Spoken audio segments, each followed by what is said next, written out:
Adrian Harlow stepped out of the airlock, his boots clanging lightly against the metal floor of the neutral space station's bustling trade concourse.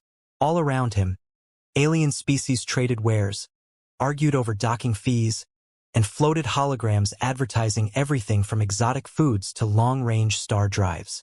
But one group stood apart, dominating the corridor with their size and striking plumage, the Nezzer delegation. "They call that a ship?" One of the Nezzer cawed, his voice sharp and mocking. "Looks like it couldn't haul a child's toy, let alone survive a real voyage." The laughter spread among the other Nezzer, their gold and emerald feathers shimmering under the station's artificial lighting. Adrian felt his jaw tighten. He'd heard it all before. His vessel, the Tinker, wasn't built for intimidation. It wasn't designed to tower over other ships or to dazzle with showy displays.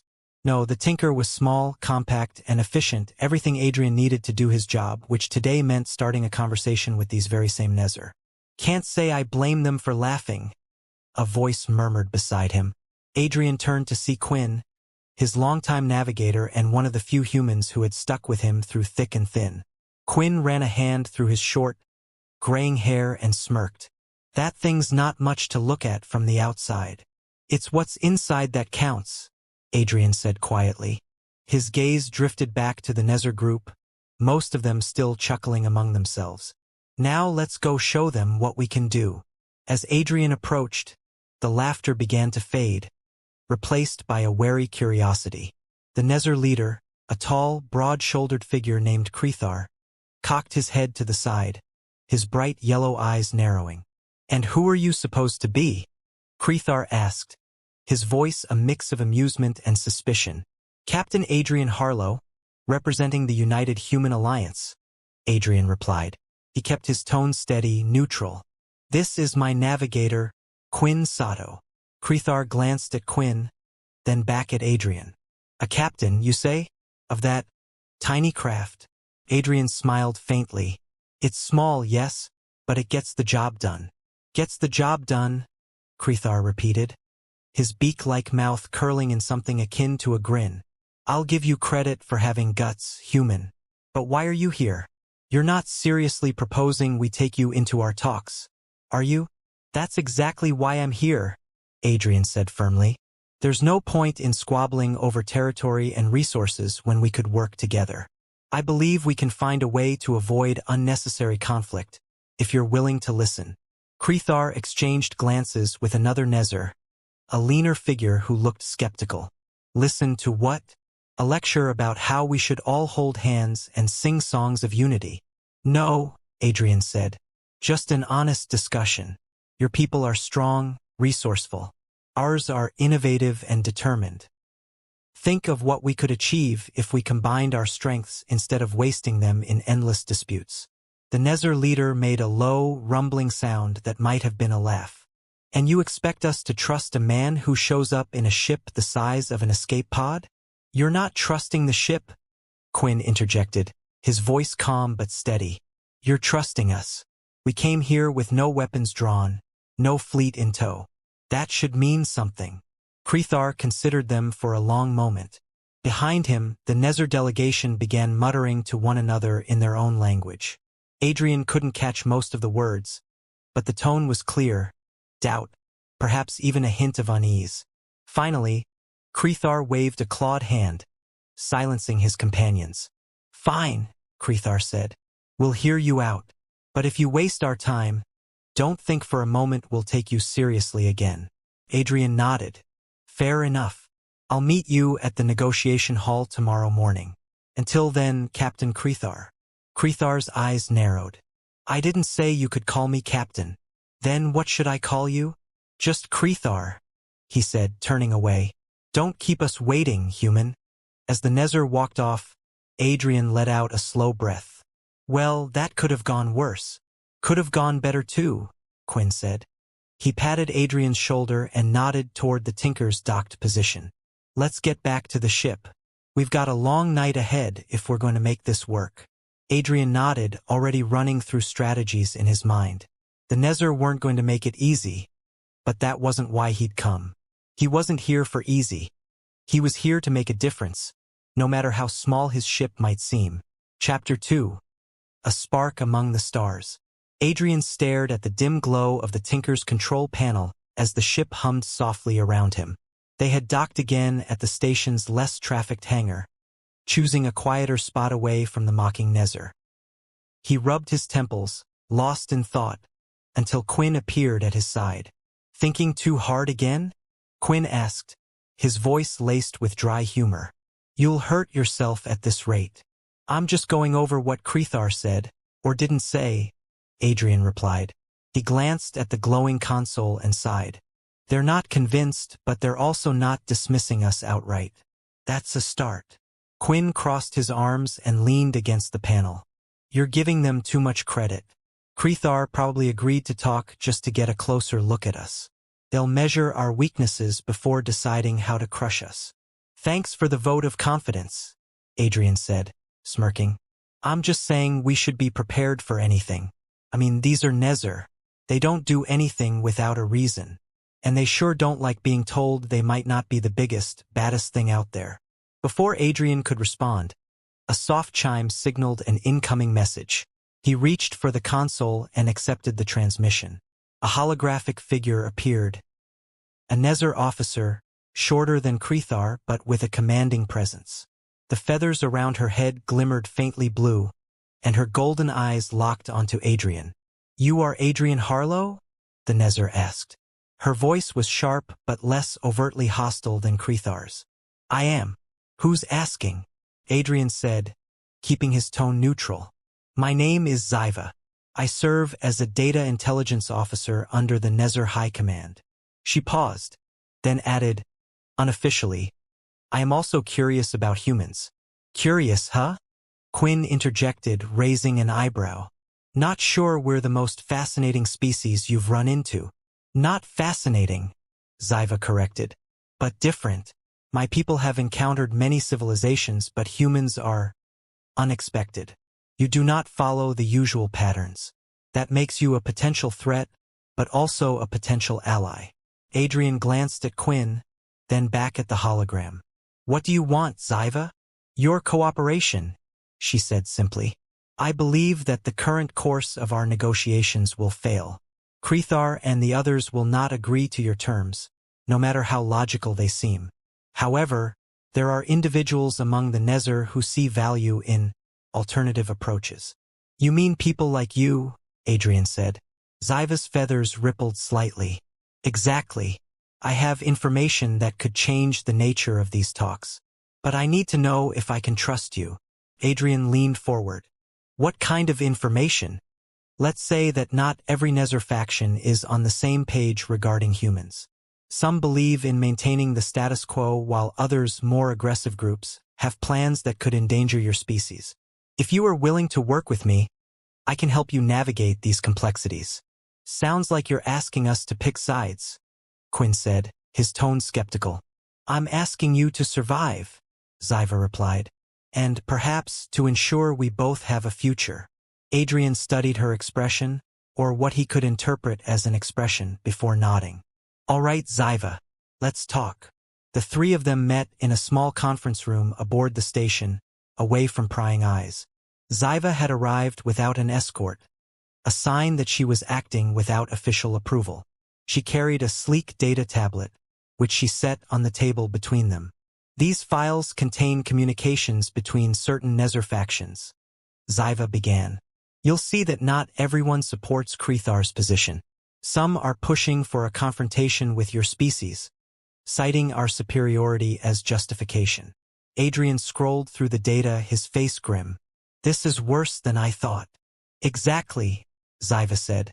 "But if you know who you're dealing with, you can adjust your approach. That's why I came to you." Quinn looked at Adrian. "We've got to be careful. If this gets out that we're working with her, it could backfire. Big time." Adrian nodded. "I know. But if what she's saying is true, we can't afford to ignore it." Sci-fi folded her arms and leaned back slightly. "You have no reason to trust me, but I am willing to prove my intentions." "What would convince you?" Adrian thought for a moment. "Come aboard the Tinker. Let's discuss this in more detail. If you're willing to take that risk, I'll know you're serious." Sci-fi hesitated, her feathers quivering faintly. Then she inclined her head. Very well. I'll meet you there. Back on the Tinker, the three of them continued their discussion late into the station's artificial night. Quinn laid out potential scenarios, while Adrian and Sci-fi exchanged ideas for how to counteract the more hostile Nether factions. The more they spoke, the more Adrian realized how much Sci-fi understood about her people's internal politics, and how much she was willing to risk by sharing it. As the hours passed, the conversation shifted from strict strategy to more personal matters. Adrian found himself asking about Nether culture, their history, their reasons for expansion. Sci-fi's responses were measured, but there was a note of honesty in her voice that Adrian hadn't heard from any other Nether. It's strange, Adrian said at one point, leaning back in his chair. You're the first Nether I've met who doesn't seem to look down on us. I wouldn't say that, Sci-fi replied with a hint of amusement.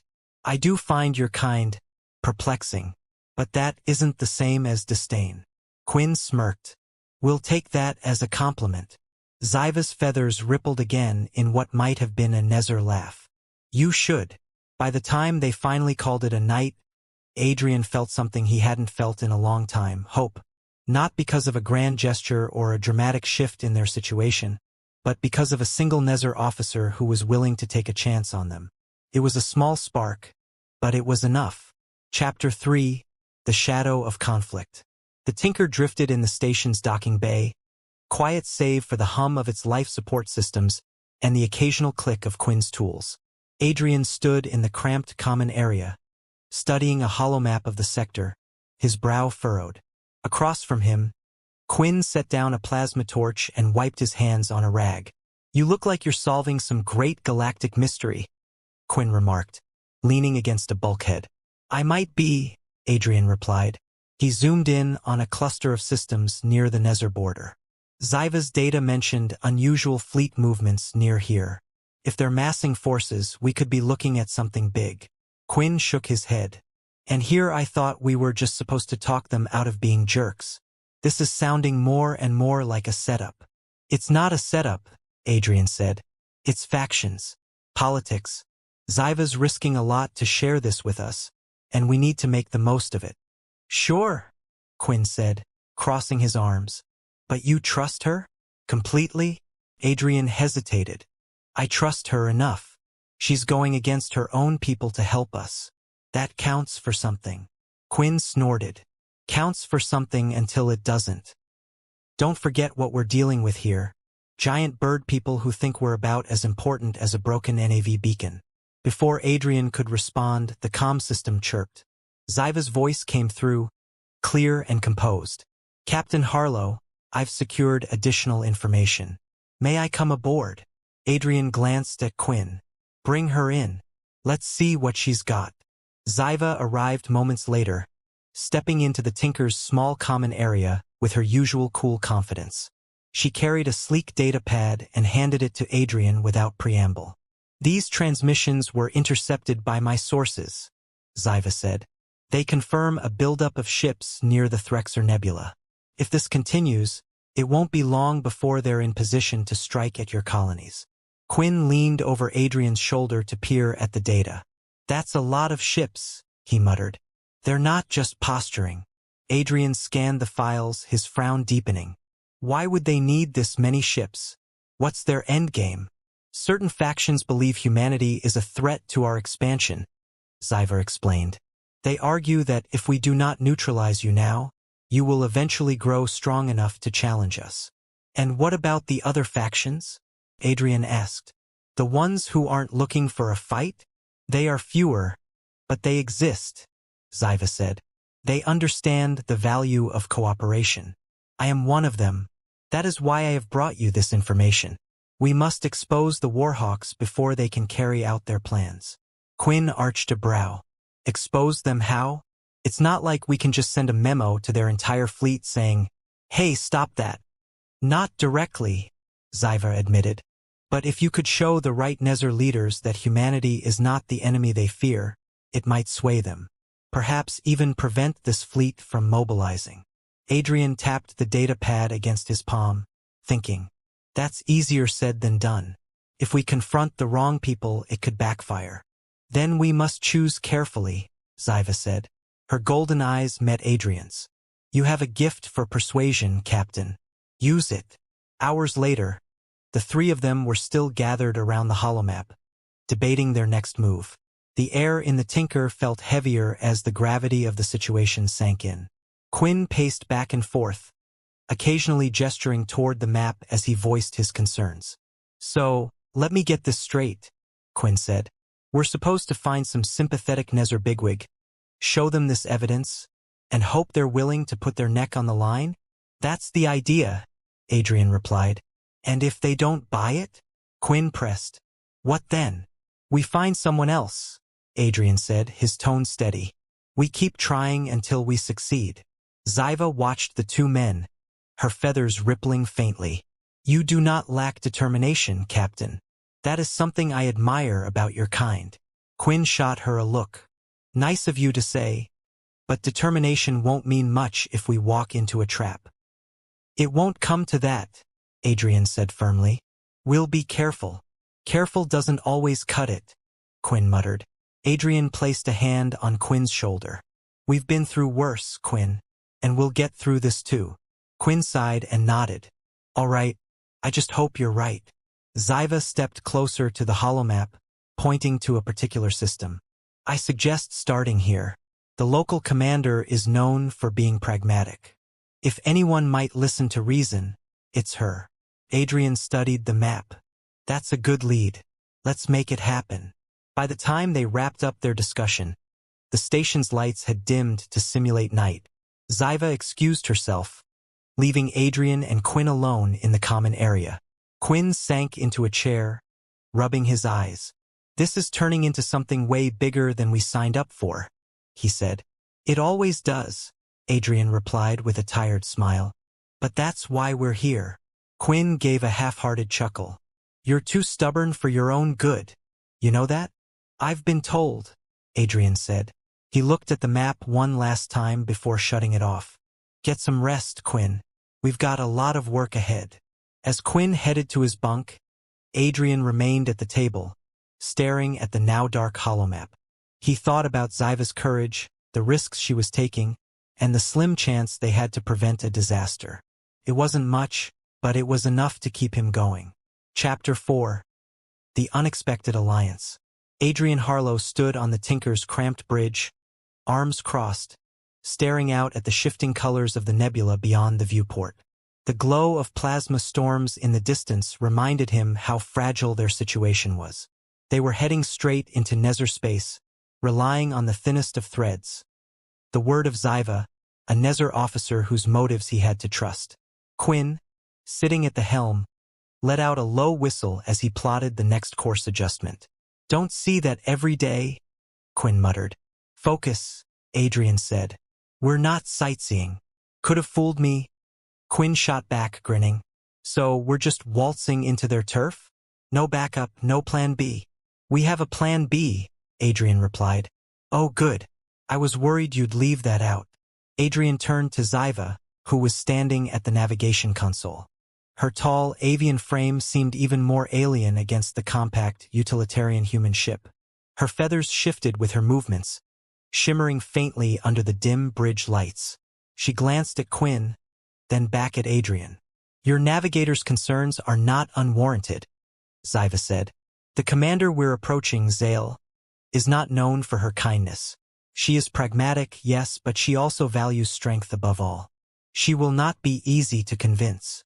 We're not trying to convince her to bake us cookies, Quinn muttered. Quinn, Adrian said firmly. She'll see reason.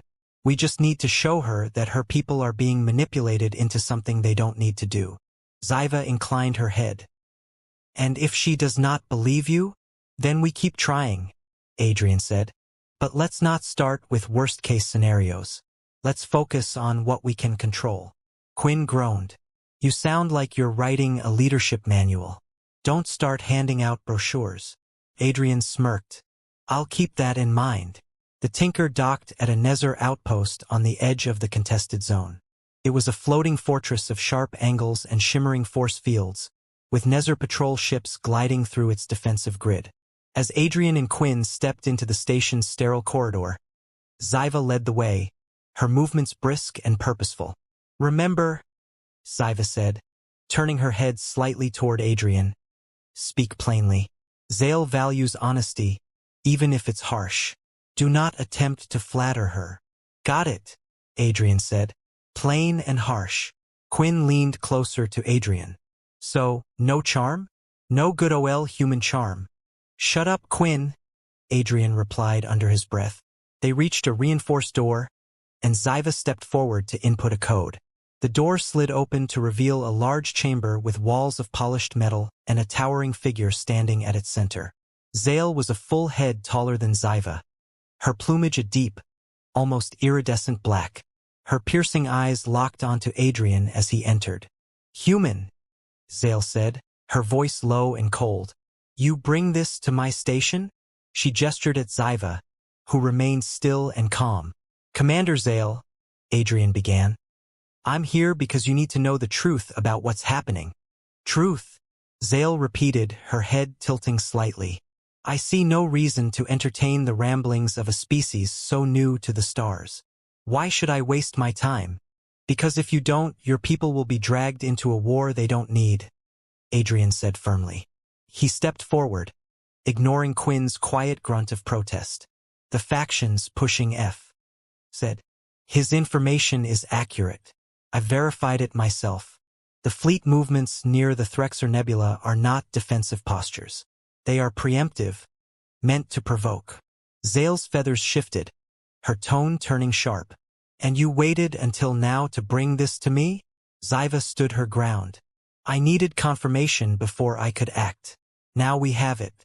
You are in a position to stop this before it escalates." Zale's eyes narrowed. "What do you propose?" Adrian stepped in again. "Let us present the evidence to the Neutral Council. Let them see the truth. If you stand with us, your voice will carry weight. Could change the entire equation." The room fell silent. Zale's gaze swept between Adrian and Ziva, then lingered on Quinn, who raised his hands in mock surrender. "Don't mind me," Quinn said. "I'm just here to make sure this guy doesn't get himself killed." Zale let out a sound that might have been a laugh. "You amuse me, human. Fine. I will consider your proposal. But if this goes poorly, I will not hesitate to end it myself." Adrian nodded. "Understood." Back on the Tinker, Adrian sat at the navigation console while Quinn stretched out in his chair.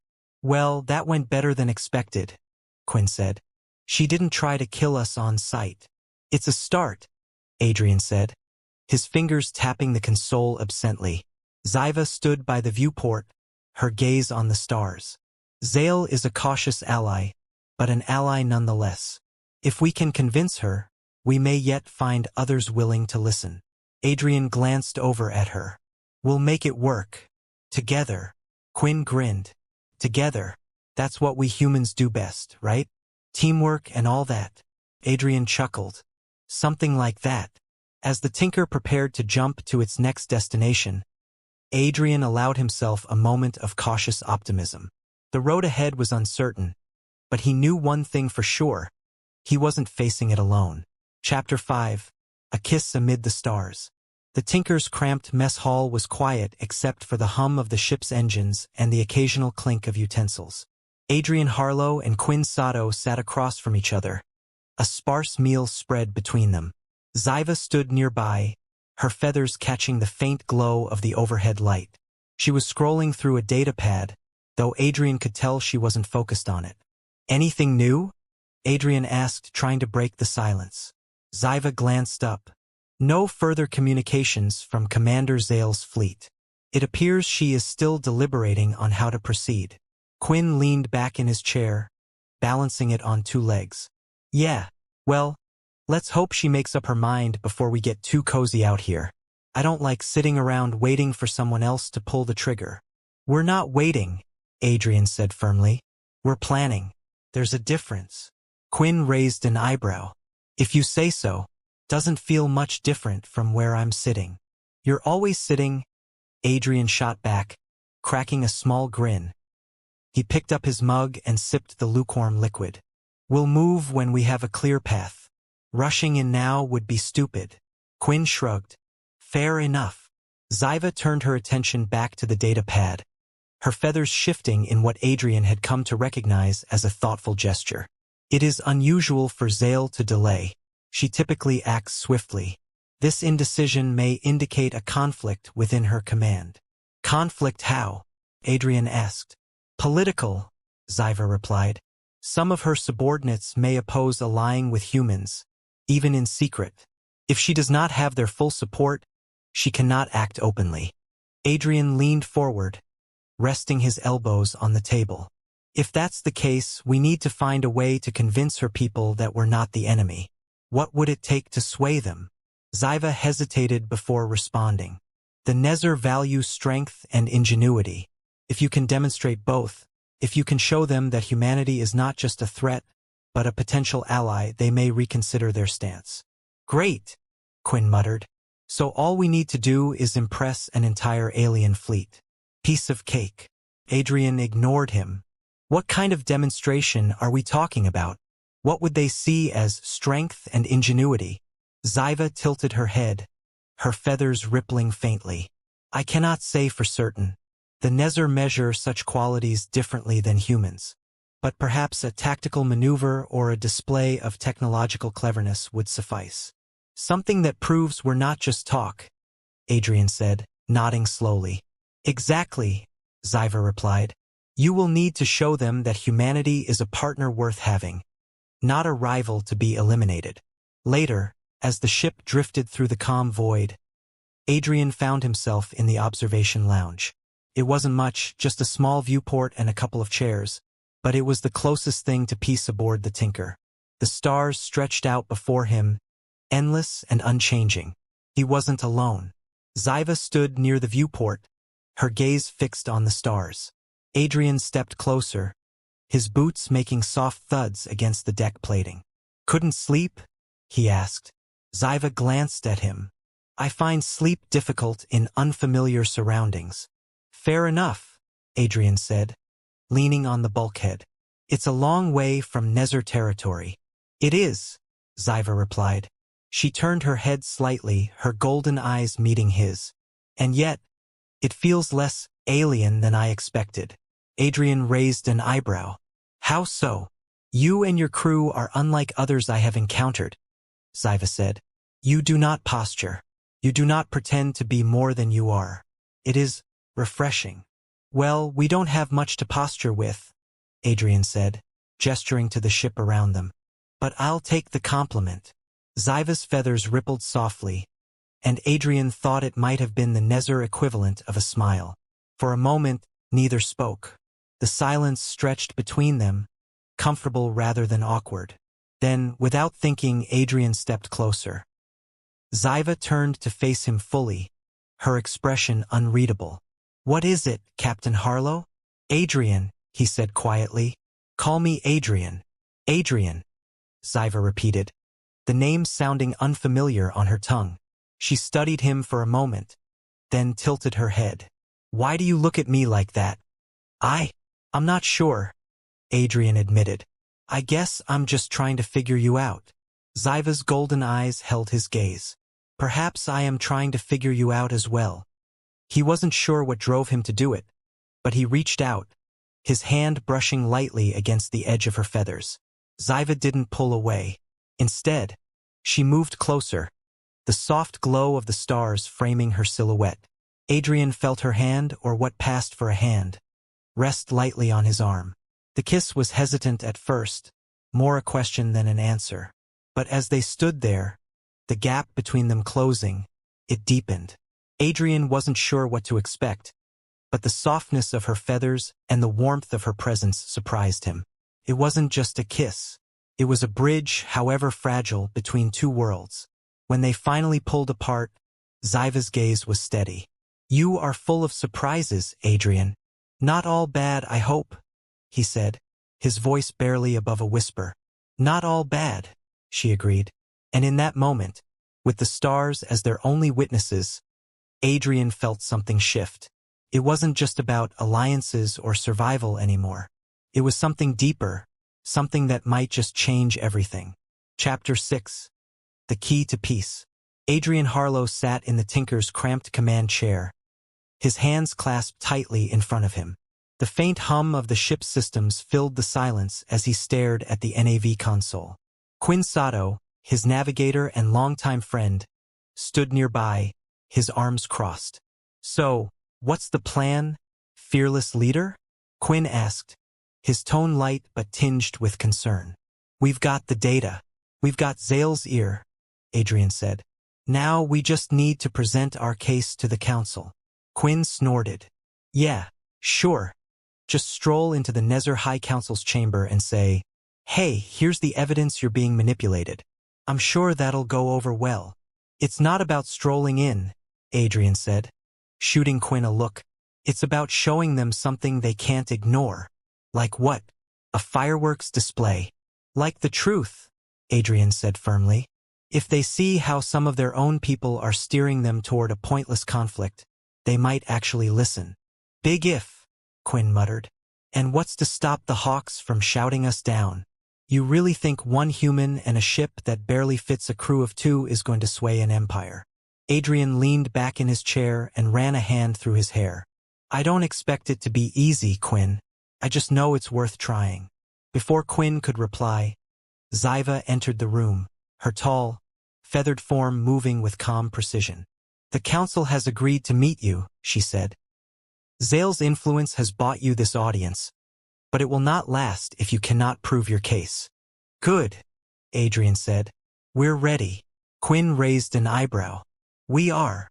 "Yes," Adrian said, standing. "We've got their attention. Now we show them why they shouldn't listen to the people pushing for war." The Nether Council chamber was an imposing space, filled with towering figures and walls lined with shifting patterns of light.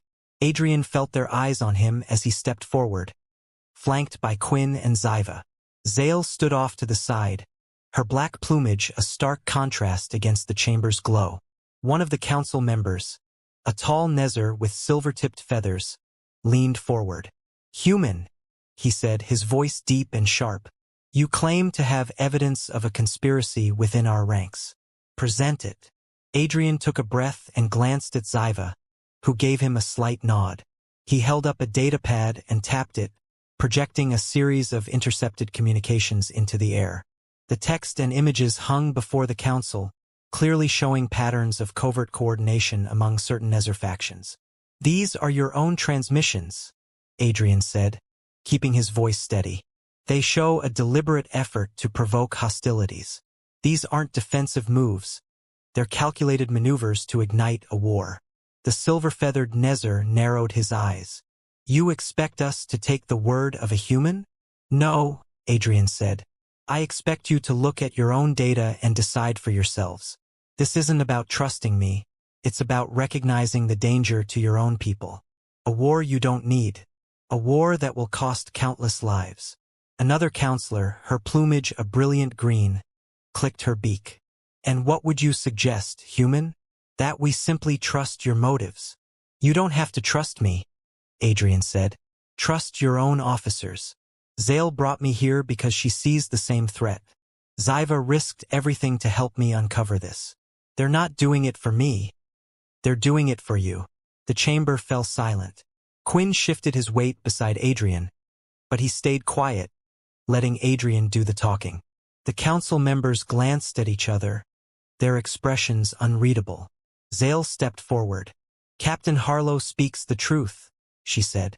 "I have reviewed the data myself. It is undeniable. Some among our people are leading us down a path of unnecessary conflict. If we do not act now, we may find ourselves at war not only with the humans, but with each other." The silver-feathered counselor frowned, his gaze locked on Zale. "And you believe this human's intentions are pure?" "I believe his intentions are irrelevant," Zale said. "What matters is the evidence. The facts do not change based on who presents them." The green-feathered counselor tilted her head. "And what would you have us do, human? Withdraw our fleets? Show weakness to our enemies?" "I'm not asking you to show weakness," Adrian said. "I'm asking you to show wisdom. Call off the mobilizations. Investigate these factions. Root out the people who are manipulating you. If you do that, you'll be stronger, not weaker. You'll prove that your empire isn't afraid to confront its own flaws. A murmur ran through the council. Some looked skeptical, others thoughtful. The silver-feathered counselor finally spoke again. We will consider what you have shown us. But do not mistake this for agreement, human. You have merely presented the first steps of a long path. Adrian nodded. That's all I ask. Consider it.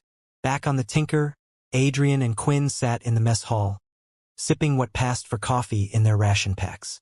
Sci-fi stood nearby, watching them silently. Well, Quinn said, that was a thing. It was, Adrian replied, exhaustion creeping into his voice. You think they'll actually listen? I think they'll think about it, Adrian said. And that's more than we had yesterday. Sci-fi moved closer. You did well, Adrian. The council is not easily swayed, but they respect strength. You have given them reason to pause. That is the first step. Adrian looked at her and nodded. Thanks, Sci-fi, for everything. We wouldn't have gotten this far without you. She tilted her head slightly. Perhaps. But I would not have taken the risk if I did not believe you were capable. Quinn raised his cup. Well, here's to not getting kicked out of the chamber. Could have gone a lot worse. Adrian chuckled. I'll drink to that. As they sat there, the weight of the day slowly began to lift. The battle wasn't over, but they had made their move. Now they could only wait and see what the Nether would do. Chapter 7. Laughter turned to awe. Adrian Harlow paced the Tinker's narrow control room, his boots clicking against the deck plating. The atmosphere aboard the ship had grown heavy in the days since their tense presentation to the Nether Council. Despite the evidence they'd shown, no decision had yet been made, and the waiting was wearing on everyone. What's the point of all this? Quinn Sato asked from his seat at the helm. We risk everything, put it all out there, and what do we get? Silence. Adrian glanced at his old friend. You really think they just flip a switch overnight? They're an empire, Quinn. They don't move quickly. Well, maybe they should. Quinn shot back. It's not like the hawks on their side are sitting around twiddling their claws. That's why we stay ready? Adrian replied, trying to sound more confident than he felt. Sci-fi entered the room, her tall frame and shimmering feathers cutting an imposing figure against the Tinker's utilitarian design. She carried a datapad and her expression, if Adrian was reading her alien features correctly, was serious. Captain, she said, addressing Adrian, we have an update from Zale. Adrian turned quickly. And, she says the council remains divided, Sci-fi said. But there is movement. Some of the members are beginning to question the motives of the hawkish factions. Quinn gave a low whistle. That's something, at least. It's not enough, Sci-fi said. The Warhawks are not backing down. If they gain more support, the fleet may mobilize before the council reaches a decision. Adrian leaned on the console, his hands gripping the edge. So what are you saying, Sci-fi? We need to push harder. Perhaps, she said, her golden eyes steady. But we must tread carefully. Too much pressure and we may drive the undecided into the arms of the hawks. Too little and we lose any influence we have. Damned if we do, damned if we don't, Quinn muttered. Adrian straightened and looked at both of them. What if we give them a reason to believe we're serious? Something that shows we're not just pleading for peace, but that we're willing to stand up to the Warhawks if we have to. Sci-fi tilted her head, feathers rippling faintly. What do you mean, Captain? An exercise, Adrian said. Something small, controlled. We let them see that we have the capability to defend ourselves. Not to attack, not to provoke. Just to hold our own. Quinn raised an eyebrow. You want to show them our cards before the games even started? Not all our cards, Adrian said. Just enough to make them think twice about going to war. Hours later, the Tinker approached a derelict sector known for its scattered asteroid fields and long-dead mining operations. The area was remote, ideal for a controlled demonstration. Adrian stood at the Tinker's modest tactical station, glancing at the readouts. Sci-fi sat at a nearby console, while Quinn grumbled his way through the asteroid field's navigation charts. So what exactly are we showing them? Quinn asked. Aren't they already laughing at our ship size? They were, Adrian said. But this isn't about size, it's about precision. We'll run a live-fire scenario, something they can observe remotely. Xiva, can you get their people on the line and have them watch? Xiva tapped at her console. I can send the invitation. Whether they choose to observe is another matter. Do it, Adrian said. Quinn shook his head. You really think this'll change anything? It's worth a shot, Adrian said. If they see that we're not just some vulnerable colony out here, they might think twice before backing the Hawks. The demonstration was simple. Target drones placed among the asteroids, each one programmed to simulate various threat profiles. Adrian had worked closely with Xiva to design the exercise, ensuring it would be challenging but not impossible. The Tinker, with its advanced targeting systems and adaptive maneuvering thrusters, performed flawlessly. Adrian stood at the tactical station, issuing commands and adjusting strategies on the fly. Quinn managed navigation, keeping them clear of the larger asteroids while maintaining steady firing positions. Xiva monitored the transmissions, her eyes never leaving her console. As the last drone exploded in a burst of light, Adrian turned to Xiva. Any word? Xiva studied her readout. We have received a response. One of the counselors is requesting a private conversation. Quinn let out a low chuckle. Looks like you got their attention after all. Adrian leaned back against the console, feeling a small wave of relief. It's a start. Later, as the Tinker drifted through the quiet void, Adrian joined Quinn and Xiva in the mess hall. Quinn was nursing a cup of what passed for coffee on their ship, while Xiva silently reviewed the counselor's reply. So, what did they say? Quinn asked. They are intrigued, Xiva replied. They wish to know more about your ship's capabilities and the reasoning behind your demonstration. Adrian sat down, his expression thoughtful. They're not laughing anymore. No, Xiva said. They are not. Quinn snorted. Took long enough. Adrian looked at Xiva. What's our next step? Xiva set down her datapad and met his gaze. We continue as planned. Push for more dialogue, more clarity. The council is watching now. That is our advantage. Adrian nodded. Then let's make the most of it. For the first time in days, he allowed himself to feel a flicker of confidence. The Nezzer weren't ready to agree yet, but they were starting to see the truth, and that meant they still had a chance to prevent the worst from happening. Chapter 8. A New Horizon. Adrian Harlow stood on the bridge of the Tinker, staring out at the wide expanse of stars. The quiet hum of the ship's systems surrounded him, but his mind was far from at ease. The Nezzer Council's deliberations had reached a boiling point, and the weight of their decision hung heavily on his shoulders. Any word from Xiva? Quinn Sato asked from the helm. He spun his chair to face Adrian, his expression a mix of impatience. You really think they'll go for it? All that talk, all that data, you think it's enough? Adrian sighed. It's not about what I think. It's about what they believe. And right now, they've got enough doubt in the Warhawks to hesitate. That's a start. Quinn shook his head. A start. Sure.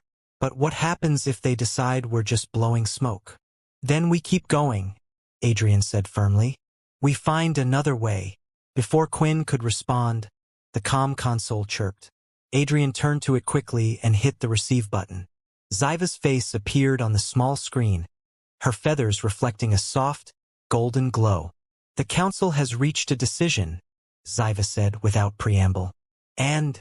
Adrian asked, his voice steady despite the nerves twisting in his stomach. They are withdrawing their fleet mobilizations, Xiva said.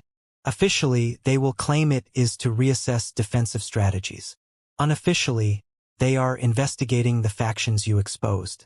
The Hawks' influence is diminished, for now. Quinn let out a low whistle. Ha! Didn't think they'd actually do it. Adrian allowed himself a small smile. We gave them a reason to. That's what matters. Xiva's expression remained serious. Do not mistake this for complete agreement. There are still many within the council who view humanity with suspicion. but they no longer see immediate conflict as inevitable. That's all we wanted, Adrian said. A chance to prove ourselves without a war. A day later, the Tinker prepared to leave the neutral station that had been their home base during the negotiations. Adrian stood by the airlock as Ziva arrived to see them off. "You've done well, Captain Harlow," Ziva said. "Few among your species could have accomplished what you did."